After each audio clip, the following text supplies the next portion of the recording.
Welcome to Upttake Jobs. This is your Amarnath Imani, faculty for aptitude, pure maths and reasoning. Okay? ఇప్పటివరకు మనం చెప్పుకున్న topics కన్నా నెక్స్ట్ది చాలా భిన్నంగా ఉండే భిన్న పరీక్ష. ఓకేనా? సో ఇంగ్లీష్లో అయితే ఆడ్ మెన్ అవుట్ అని పిలుస్తామమ్మా. ఓకేనా? ఇక్కడ చాలా జాగ్రత్తగా ఉండాల్సిన ఫస్ట్ వర్డ్ ఏంటంటే odd, M A N man. Odd, M E N men. నేను ఏం రాశాను చూడండి, ఎంఏఎన్ రాశానా ఎంఈఎన్ రాశానా? ఎంఏఎన్ రాశాను. ఈ రెండింటికి తేడా ఏంటి సార్? ఎంఏఎన్ మ్యాన్ అంటే సింగులర్, అవునా కాదా? ఏకవచనం. ఎంఈఎన్ మెన్ అంటే ప్లూరల్, బహువచనం, అవునా కాదా? సో అంటే ఇక్కడ కూడా మనం అబ్జర్వ్ చేయాల్సిందంటే ఇది ఆడ్ మ్యాన్ అంటే ఒకే ఒక ఆడ్గా ఉండేవాడు ఉంటాడు. ఓకే, ఆడ్ మెన్ అంటే ఒకటికంటే ఎక్కువ కూడా ఉండే అవకాశం ఉంటుంది. ఇక్కడ ఆ ఛాన్స్ లేదమ్మా, మనకు ఒకే ఒక ఆడ్ వన్ ఉంటాడు. సరే, అసలు ఈ ఆడ్ వన్ అంటే ఏంటమ్మా? ఇప్పుడు మనం జనరల్గా ఒకటి ఆలోచిద్దాం. సో ఎవడో ఒకడు రోజు ఒక జంట ఉన్నాడు అనుకుందాం. ఓకే, ఆ జంట కూర్చొని ప్యాంటు షర్టు వేసుకొని పైన మాత్రం చున్నీ వేసుకొస్తున్నాడు అనుకో. ఈడేంది ఇంత ఆడ్గా బిహేవ్ చేస్తున్నాడు అంటాం, అవునా కాదా? అంటే వాడు ఆడ్గా బిహేవ్ చేయడం అంటే ఏంటి? అందరూ ప్యాంట్ షర్ట్ వేసుకుని చక్కగా మామూలుగా వచ్చేస్తా అంటే ఈడేం చేస్తున్నాడు, చక్కగా చున్నీ కూడా వేసుకొస్తున్నాడు. అంటే మీనింగ్ ఏంటి?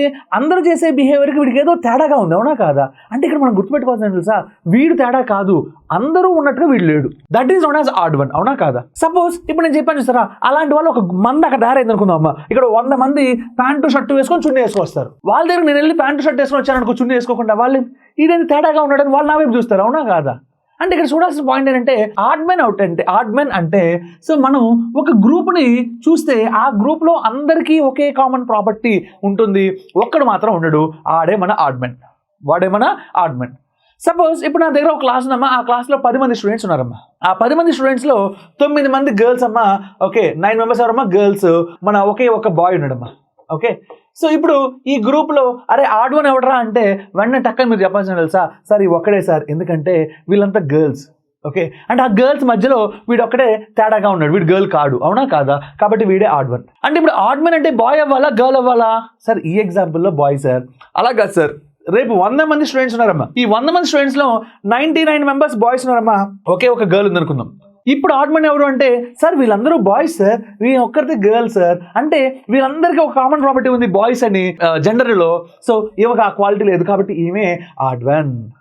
అంటే boy odd one, girl odd one అని చెప్పకూడదు. ఓకే, అక్కడ ఉన్న సిచ్యువేషన్లో అన్నీ ఒక గ్రూప్కి చెంది ఉంటాయి, ఒక్కడు మాత్రం ఆ గ్రూప్లో ఉండడం, వాడే మన ఆడ్ వన్, వాడే మన ఆడ్ వన్. సో తెలుగులో కూడా చూడండి, భిన్న పరీక్ష, ఎవడు భిన్నంగా ఉన్నాడు, ఎవడు తేడాగా ఉన్నాడు అని చెప్పడమే మనం భిన్న పరీక్ష. ఓకేనా మై డియర్ బాయ్స్? అంటే రిమైనింగ్ వాళ్ళతో వీడు డిఫరెన్షియేట్ అవుతాడు. సో ఇప్పుడు దీంట్లో నేను ర్యాండమ్గా ఒక 2-3 ఎగ్జాంపుల్స్ చూపిస్తానమ్మా.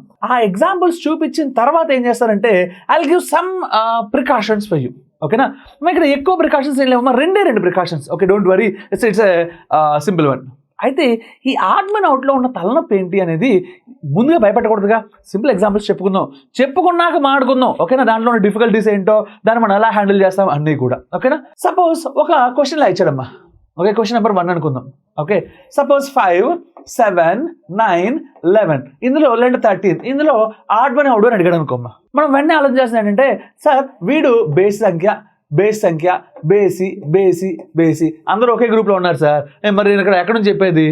నేను చెప్తా సార్, వీళ్ళందరూ బేస్ నెంబర్ అనుకుంటే అందరూ బేస్ సంఖ్యలే, కాబట్టి నువ్వు ఎవరిని డిఫరెన్షియేట్ చేయలేవు. కానీ సపోజ్ వీడు చూడండి, వీడు బేస్ సంఖ్యతో పాటు ప్రైమ్ నెంబర్ అలియాస్ ప్రధాన సంఖ్య కూడా, వీడు కూడా ప్రైమ్ నెంబర్ ప్రధాన సంఖ్య, వీడు కూడా ప్రైమ్ నెంబర్ అంటే ప్రధాన సంఖ్య, అవునా? సో కానీ 13 కూడా చూడమ్మా, ప్రైమ్ నెంబర్ అలియాస్ ప్రధాన సంఖ్య, అవునా కాదా? సో అందరూ ప్రైమ్ నెంబర్సే సార్. 9 అనేవాడు ప్రైమ్ నెంబరా? కాడే. సో వాడు నాన్ ప్రైమ్ నెంబర్. అంటే ఇప్పుడు నా మైండ్లోకి ఏమొచ్చింది తెలుసా, సార్ వీళ్ళందరూ ప్రైమ్ నెంబర్స్ లేదా ప్రధాన సంఖ్యలో ఒక గ్రూప్కి బిలాంగ్ అయ్యి ఉన్నారు సార్, వీడు కూడా తేడా సింగ్ ఆ గ్రూప్లో లేడు కాబట్టి వీడే ఆడ్ వన్. ఓకేనా my dear boys and girls? Right అమ్మా. Suppose let's have another example. Okay, ఇంకొక ఎగ్జాంపుల్ చూద్దాం. Suppose 15, 375, 45, 37 and 225. సపోజ్ ఇది ఒక నెంబర్స్ ఇచ్చాడమ్మా. ఈ నెంబర్స్లో ఆడ్ వన్ ఎవడు అని మనం అడిగాడు క్వశ్చన్. ఓకేనా? వెంటనే మన మైండ్లోకి రావాల్సింది ఏంటంటే సార్ ఇచ్చిన నెంబర్స్ ఒకసారి జాగ్రత్తగా అబ్జర్వ్ చేస్తే ఎవరు ఉన్నారమ్మా? 15, 375, 45, 37, 225. అంటే సార్ వీడు 5 మల్టిపులే సార్, వీడు కూడా 5 మల్టిపులే సార్, వీడు కూడా 5కి గుణిజమే సార్, వీడు మాత్రం 5కి గుణిజం కాడు సార్, వీడు కూడా 5కి మల్టిపులే సార్. అంటే అందరూ 5 మల్టిపుల్స్ అయితే వీడు ఒక్కడు తేడాగా ఉన్నాడు, అవునా కాదా? సో అంటే అందరూ ఏ గ్రూప్లో ఉన్నారు? 5 మల్టిపుల్స్ అనే గ్రూప్లో ఉన్నారు, వీడు అందులో లేడు, కాబట్టి వీడే మన ఆడ్ వన్. ఓకేనా. సో ఇక్కడ ఆడ్ మెన్ అవుట్కి రాంగ్ నెంబర్ సిరీస్కి ఒక చిన్న తేడా ఉంది. ఏంటి అంటే సపోజ్ ఇప్పుడు నేను 15, 25, 37, 45, 55 ఉందనుకోమ్మా, దీన్ని ఆడ్ మెన్ అవుట్గా కూడా చెప్పుకోవచ్చు, కావాలంటే రాంగ్ నెంబర్ సిరీస్గా కూడా చెప్పుకోవచ్చు.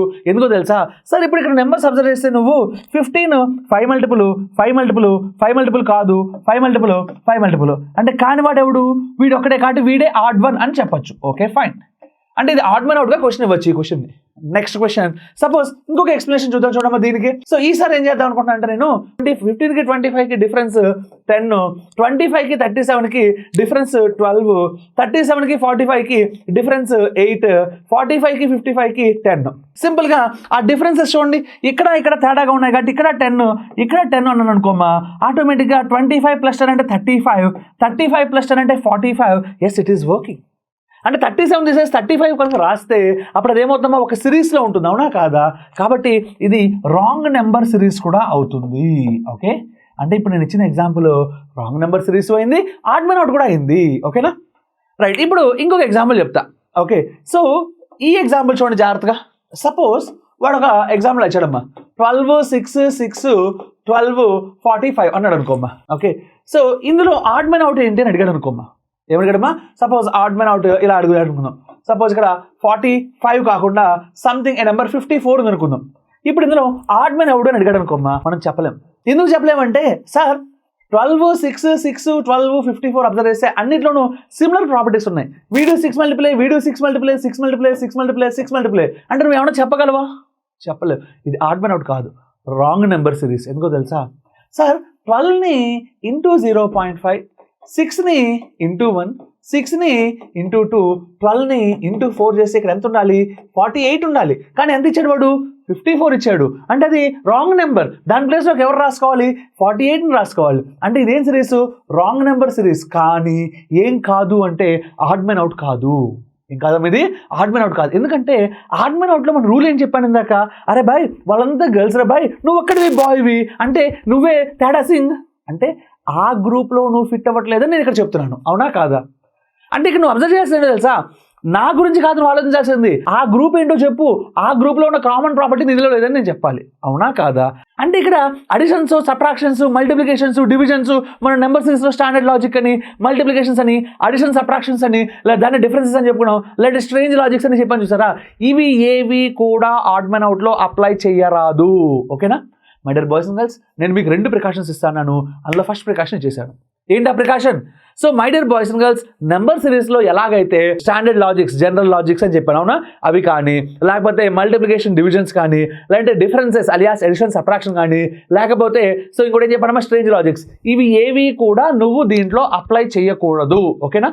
సో ఈ నెంబర్కి సో ఎడిషన్ ఉందా, సబ్ట్రాక్షన్ ఉందా, మల్టిప్లికేషన్ ఉందా, డివిజన్ ఉందా, నువ్వు మాట్లాడావంటే అది ఆడ్ మెన్ అవుట్ కాదు. ఓకేనా. ఆడ్ మెన్ అవుట్లో ఏం చెప్పాను సార్, వీళ్ళంతా ఒక గ్రూప్ సార్, వాడు అందులో లేడు సార్, అది నువ్వు చెప్పాల్సిన పద్ధతి. ఓకేనా. సపోజ్ ఇప్పుడు నేను ప్రీవియస్ ఎగ్జాంపుల్ చూడండి సార్, వీళ్ళందరూ ప్రైమ్ నెంబర్ సార్, వీడొక్కడు కాదు సార్, కాబట్టి వీడే ఆడ్ మెన్. అంటే ఏమర్థమైంది? అందరూ ఏ గ్రూపో చెప్తున్నాను, వీడు ఎందుకు అదో అప్పుడు నేను చెప్తున్నాను. అర్థమైందా my dear boys and girls?